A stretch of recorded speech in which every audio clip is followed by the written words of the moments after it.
it's been since I heard that intro. Folks, I will be making a new intro soon. You haven't seen me for a while. Please like and subscribe to Ty Austin, Dave McNiner, and if you like my channel as well. We do things every once in a while. We get together and we talk 49ers. So this is the channel. This is a rotating channel. It's Coast to Coast 49ers. We coined that. If you think of our team and they say coast to coast, remember it was 49ers first. Will always be. So with that, I'm Brent Colt. This is Ty Austin to my right, my left, depending on where you're sitting. Mr. David McNiner on the bottom. How are you guys doing today? We're good. Crazy Juice. Live. I see you, Crazy Juice. I appreciate you. All everything. We've been having a little bit of technical difficulties, but we appreciate you. And yeah, it is good to be live. I guess everybody's going live today, guys, because there's something to talk about. So with that, I know I have a couple things to say. Ty has a couple things to say, and David. But since it was supposed to be on David's show, I'm throwing it to David so David can moderate. David, will you please take over? Well, so we were talking about things earlier. You know, Nick Zakel got released. Brock Purdy lost his roommate. We were talking about who's going to be his new roommate. I said Debo. Just because that would be like, you know, opposites attract there. You know, like that would be interesting. But we were also talking about substation, moving our facilities. And then I noticed like StreamYard told me I was live for a second, but then it's like, oh yeah, you're not live. Yep. So I'm disappointed in you, StreamYard. You got to do better. Do better. But many injuries have come up. We're not the only team. There's injuries all over the place. Mostly banged up bruises, stuff that short-term injuries, you know. Yeah, Ricky Purcell. I don't know what to say about that. Remember if I said if we get 15 weeks out of him, we're doing pretty good? Yeah. Well, we're not doing pretty good. Well, his was a pre-existing injury, though. So, like, yeah. do we count that because it's been lingering since last season? So it's not really a training camp injury. No. So I don't know. I feel like we shouldn't count that one. But it goes to show, like, when these young guys get injured and they are rehabbing during the off season, maybe they should do it closer to the facility so that the doctors could check them out, see how it goes, and, you know, assess them properly. It's just unfortunate for him. No, well, when it comes to Shanahan, I'm pretty sure he wishes Jesus would have took the wheel. Is it too soon? Is it too soon? Wow. Is it too soon? Wow. I mean, I couldn't resist. But he was on Jesus apparently autopilot. Elon. I don't trust autopilot in anything yet. I don't feel like we're there. You know, only airplanes. But you know, Kyle's out there though. He's going to coach the game Thursday against the Titans, guys. Yep. He hasn't missed a day of work. No, he's been there. So he's been there, and he will be there on Thursday. He said he's getting back to his normal everyday routine, whatever that is. So he'll be there. I mean, it's pretty much like Thursdays. We're not going to see the starters. Let's be honest. You won't even see like some backups, like a number 2 guy. You probably won't even see many of them. The important rotational guys are going to probably be on the shelf. Yep. And you know, like there's a lot of talk about what's going on with Nick Bosa. It's soreness. Like they've already discussed this in depth. Mm-hmm. You know, it's not a major setback, might be a minor, but it's just soreness. So is it, David? How sore have you been? You came to practice and then you just vanished. And the one thing is you don't have guaranteed money anymore. So how sore are you really? That's another thing people have been talking about is could this be a contract negotiation thing? I don't think so. You know, he's coming off a torn ACL. Exactly. So maybe he got a little sore. You know, he was working out. He got a little sore, and the Niners are just being precautious and said, yeah, we don't need this escalating into a major setback. Because Nick Bosa is important, you know. Yeah. So if there's anything that's real, even if the 49ers feel, and they're not coming out and saying it, but they feel that there's some kind of power substation haunting, right? If there's anything to that, wouldn't you allow your players to, go and stretch and practice and train on their own? Wouldn't you kind of encourage that if they feel like coming from an ACL or a MCL or some kind of incredible, horrible injury? Wouldn't you encourage them to feel like, hey, if you feel safer practicing 30 miles away or even on the other side of the country, would you be in favor of that? Well, they're okay with doing that in the off season. Mm-hmm. Like they can go and camp, practice wherever they are, but in training camp is training camp. You have to be at the facility. Yeah. Like and there's this guy's like, missing. This like guy's you gotta show up for your job. Yeah. Right. So like I thought if you missed, you were gonna get fined or something, but there's nothing. It's just, oh, he's not here right now. Where's he at? Well, we don't know. They know where he's at. They're just not saying anything because that's not important. Not important. Well, as of right now, it's just you know how tight-lipped the Niners are with injury. It's just reported soreness. Like, we still have weeks of camp left, so we'll just have to see where that ends up. Kittle's making excellent progress in his. A lot of folks were speculating that Mikael Williams could possibly be ready, but no, come on. Listen, man, I don't expect him or Nick Bosa to be ready. That was week 9. Be realistic. I don't expect him or Nick Bosa to be ready for week 1. Hey, we got that one guy. What's his name? I'm probably horrible at pronouncing it. The defensive end. Oh, the Uga Ogosu. The one we just signed. Little help, yeah. Little help. I don't want to hack the guy's name up. Ugu, yeah. Osa. I don't know. I'm sorry. Well, we have Okinawa, we have Osa, and we have this guy. I mean, that's a lot of work for the people that are making jerseys. Like a lot of letters being used. And double checking the spelling, But he's actually a productive player. There we go. Odigizua. That's right.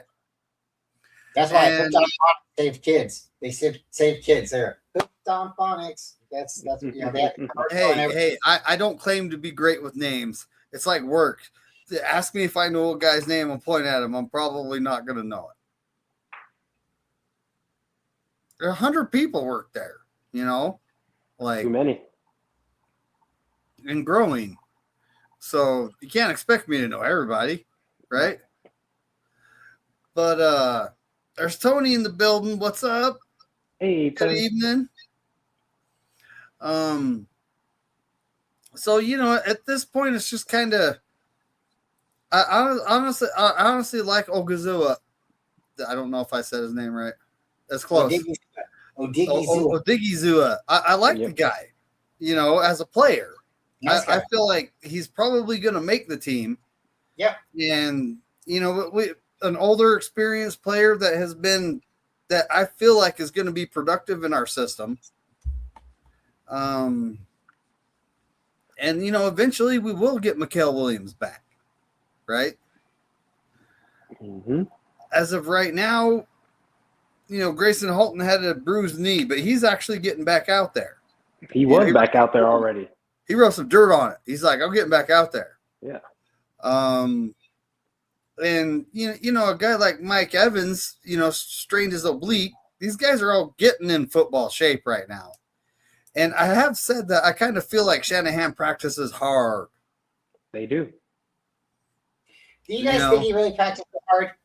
Because as many injuries as we have and stuff like that they say it's either the training conditioning or the substation's real, but you have half the 49ers players that leave the team and say the 49ers don't practice hard enough, and the other half say they practice too hard.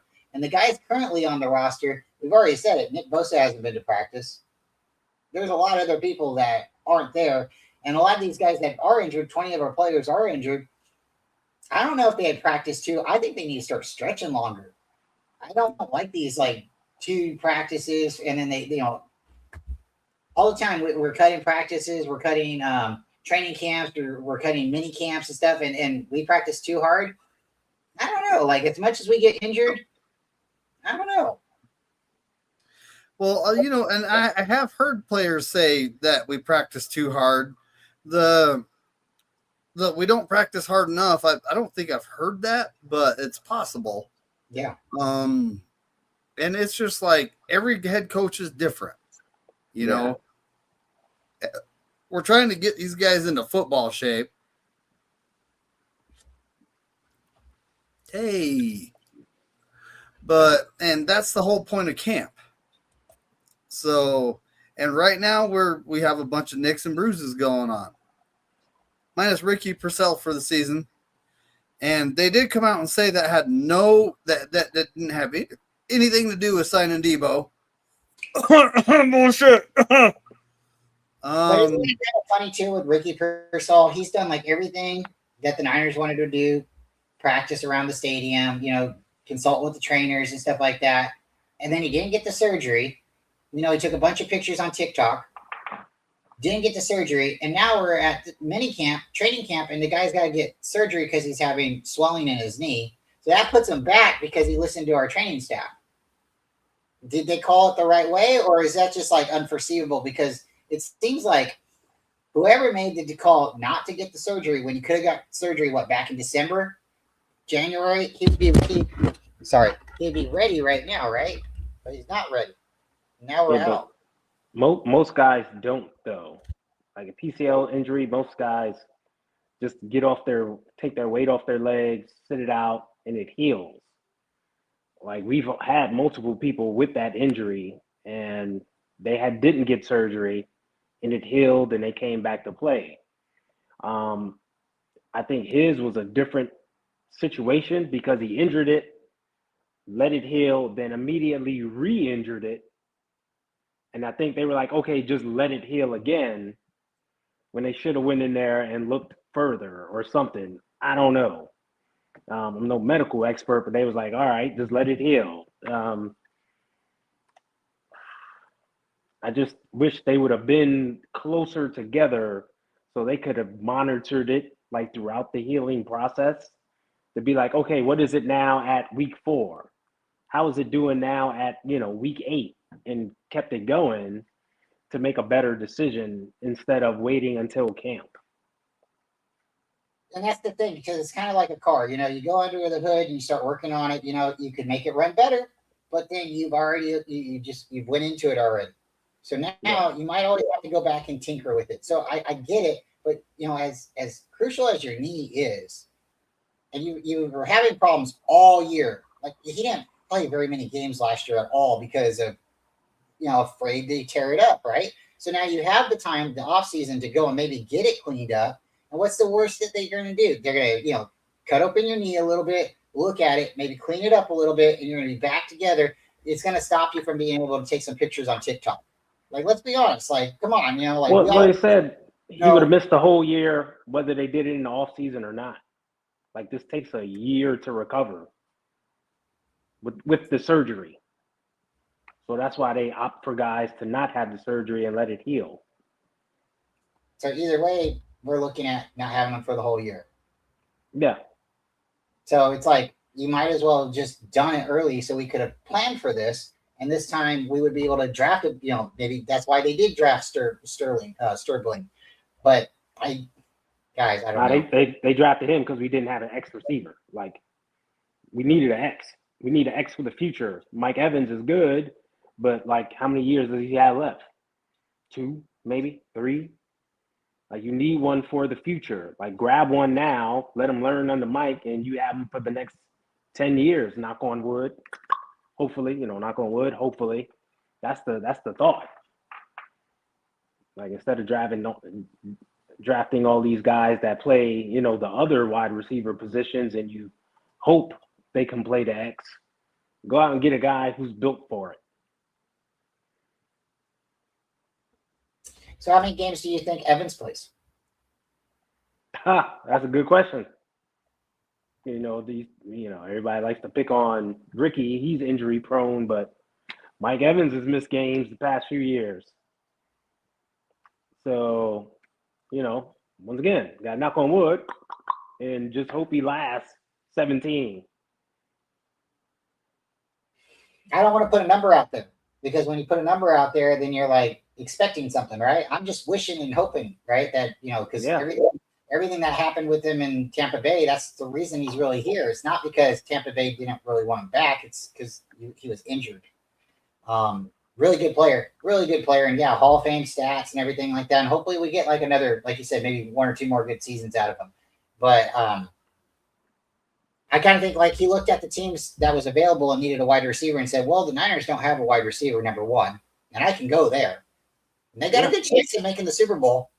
Yeah. So I think that's what he's hoping for is we got a good chance. And with him on our team, we're definitely better, but we definitely need to step up on the other sides. And bringing Debo back is great. And maybe with him being in shape is going to be a little bit better. But, honestly, I think what Debo does best is help CMC.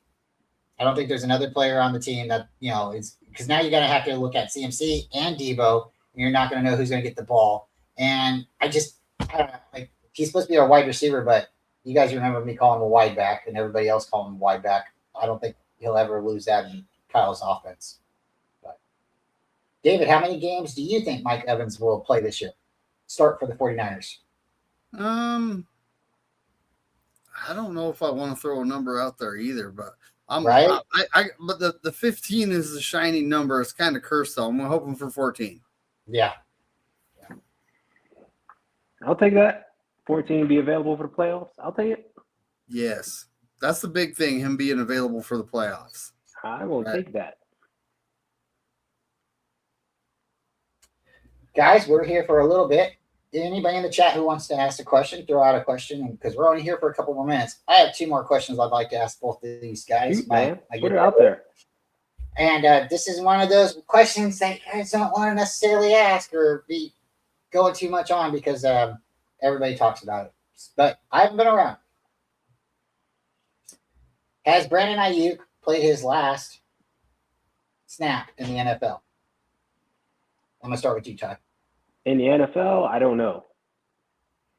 Because teams get desperate, they get whatever, and they're like, "Oh, this guy, well, he had a bad situation there, but here we'll treat him good and he'll play well for us." He won't be like that here. Teams have tolerance for these type of guys. So I believe a team out there will take a flyer on him. I know he won't be playing for the red and gold anymore. That's for sure. I mean, he hasn't played for us for a year and a half. So there you go. David, how do you feel about Ayuk? And then Mr. Kim, I'm going to answer the question, and we'll answer Mr. Kim's question. I feel like Ayuk has showed the league that he needs help, and I don't want to dog that because everyone every now and again needs some mental help, and I feel like he could play in the league. He's never playing another snap for us, but as for this season, I don't think he's going to play. Yeah, I kind of feel the same way. I don't feel like the Niners are going to give him up this year. It doesn't cost us anything to keep him on our roster. It's kind of like a little bit of a discipline or whatever you want to say to, an attitude adjustment. Maybe that's the best way to say it. I don't think that the other owners are going to bend for him because they are a kind of tight-knit family. This is one of those things. You've seen what happened with Gruden, when he was with Washington. And, Roger Goodell, you've seen what happened there. And the rest of the NFL, even if they don't like one owner, they're still going to stand by each other. And they're going to hold together. So I think as long as the Niners hold his rights, and as long as he's not willing to come back into camp, because you got to come into camp. If you don't show up, you can't say, "Hey, I'm available." And then they can't say, "Okay, go do your physical." And they can't reinstate you and do all that great stuff. So at this point, I don't see him being on the Niners again. And I don't see him playing for another team at this time. But like Ty said, I kind of agree with Tyson. There will be a team out there that will get desperate, and it might be a year from now or something. And they might call him up, but I it's sad, but I believe IU got Kaepernick. That's what I think. But let's go to Ekim's question. Mr. Ekim, I'm so glad you're here today. How is this offense with Debo and McCaffrey having the wear and tear after this season? Ayuk should be cut. So we're going to read it again. How is this offense with Debo and McCaffrey having the wear and tear after this season? After these seasons, After so these after seasons, the yeah. seasons they've played. Yeah. I feel like they're like McCaffrey's one, like probably option number one. We get Always. Kittle back, option number two. Your Debo could, Mike Evans option number three. Debo could be option 4 or possibly 5, depending on which other wide receivers we have stepping up. Yeah. I feel like him being the 4th or 5th option in the offense could be beneficial to Debo. McCaffrey, we hope all the players stay healthy, so. What do you think, Todd? CMC made it through the season last year, so kudos to him. Hopefully he'll do it again this year. Yeah, they did have a lot of wear and tear, especially Debo, that 2021 season, 2022, like Kyle just leaned on him so much. So we're hoping, the hope is Kyle has evolved, right? And he's not so force-fed-ish for these players. Like he's not force-feeding them. Like we saw him force-feeding Debo the ball. It's like, spread the ball around. We see him constantly, when we know the offense runs through McCaffrey, no big, surprise there. But with the addition of a Mike Evans, a true number 1 receiver that's out there, and you got a veteran receiver in Christian Kirk who can work out the slot, right? And when Kittle returns, like you have all these other options. You should be spreading the ball around. Keep the defense guessing. They don't know who's going to get it. It should be a true pick your poison offense. So that's the hope. Kyle's like, all right, we're going to show you a little bit of Debo, but we're really going other places. We're going to hand off to CMC maybe, twice in a row, but we're going to go to Mike Evans twice in a row or somebody else. Like, we just, when the season starts, game 1's going to be telling. Is he spreading the ball around? That's what we want to see. The great thing is, with Brock, the way he ended the season last year, we saw he wasn't paying favoritism with receivers, right? He was giving the ball to everybody. He was dealing. So I think a lot of it will be on his shoulders as well. Like, all right, I got command of this offense. I see what they're doing. Let's do this and, work it out that way. What I think, I love both you guys' opinions on this. I think Debo and McCaffrey will benefit each other. Because when it's not going to McCaffrey, you're going to give it to Debo. And when the defense bites on it, that's when they're going to fake it. Or did I freeze? What the heck just happened? David, you there? I'm here. Okay, it was Bryant. I see it now. His screen restarted on my end. No worries. So with the option of having CMC, because we know the ball goes to CMC every play, Debo's going to get that ball next. This is what I'm thinking. And when they bite on Debo getting it, they're going to fake it and throw it to Evans. And that's when, you're going to get Kittle in the middle every once in a while, and then you'll get Striven every once in a while. But I think it really will be, dump off passes to McCaffrey and Debo a lot. That's not what the 49ers are going to want. But as long as we're moving the chains, I think that's what's going to matter. And I think what we're going to do is we'll have that offense. Everybody's going to think, oh, it's just a Debo and McCaffrey thing. And that's when we're going to beat teams deep with Kittle and Evans and, our other wide receivers that will, soon come to name. But for right now, I really do. I think it's one biggest problem I have with the Niners. We don't have a back. Not that McCaffrey can't do it or Juice can't do it. But when you have a fullback, and I love Juice, but I think he's more of a tight end. But when you have a fullback, you want to make sure you give the ball to that guy. He can get it in on the 1-yard goal line. We don't have that. We need a back that can get the ball in on 3rd and 1, on 4th and 1, and we're not on 1. It's on the goal line situation. We need that push. And maybe it was because we didn't have the offensive lineman. Maybe it was because CMC was banged up a little bit. But we got to get a bruiser. We got to get somebody that's like our bell cow that can they can take a punch in the face and keep running. And I don't think we have that right now. I think we have more of a finesse offense. We actually did. Like last year, we had Brian Robinson, and remember years before that, we had Jordan Mason. Those guys are strong running backs. For some reason, and this is part of Kyle's problem, he doesn't like to take CMC off the field and just relies on him. So we'll get into these third and goals situations, these short yardage situations. And like Jordan Mason, young, fresh legs, hungry. All he did was fall forward. But he wouldn't put him on the field. Wouldn't put him on the field until CMC got injured and literally could not play. That's when you saw Jordan Mason on the field for an extended time. Yeah. Like Brian Robinson last year, a veteran back, was in the league 5 years, 4 years, 5 years, whatever. A big, strong running back. Put him in short yardage situations. Nope. It would be always CMC. Like Kyle has to get that out of his mind of putting CMC out there all the time. Like we drafted Keon Black from Indiana this year. Once again, a young, hungry running back can put he's used to running in between the tackles. That's what Indiana did. He can lower his head, pick up short yardage.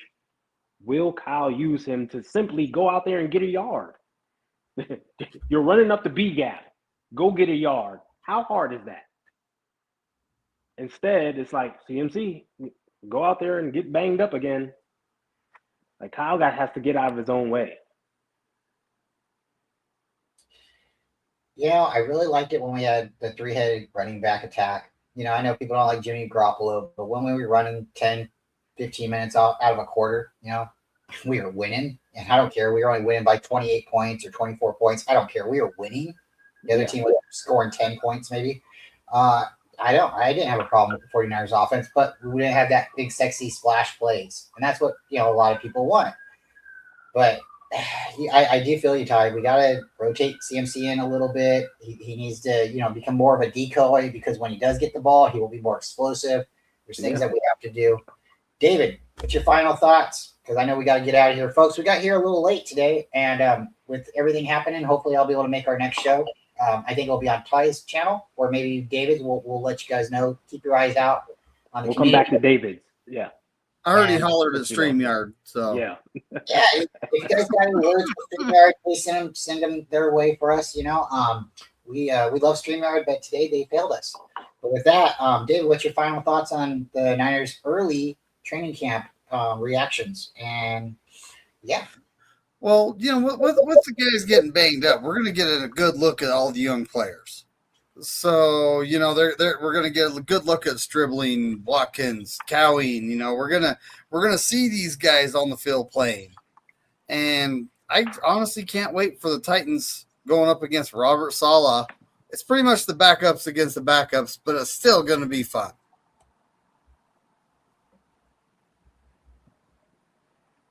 Yeah. For me, training camp, preseason is all about the young guys.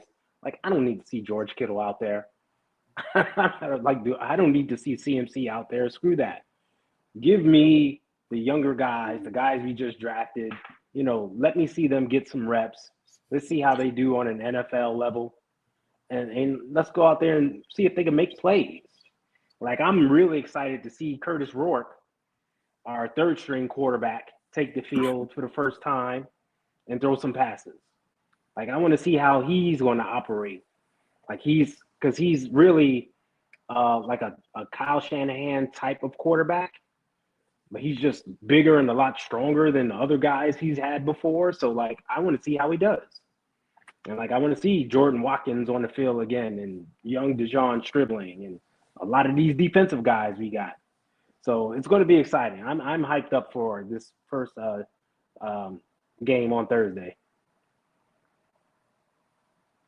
All right. Well, for me, I'm just excited. I love listening to the news. I like checking out the YouTube channels. I like reading the different people's reactions and expressions. It's great. You don't really know what's going on unless you're really there. So take everybody's word at face value.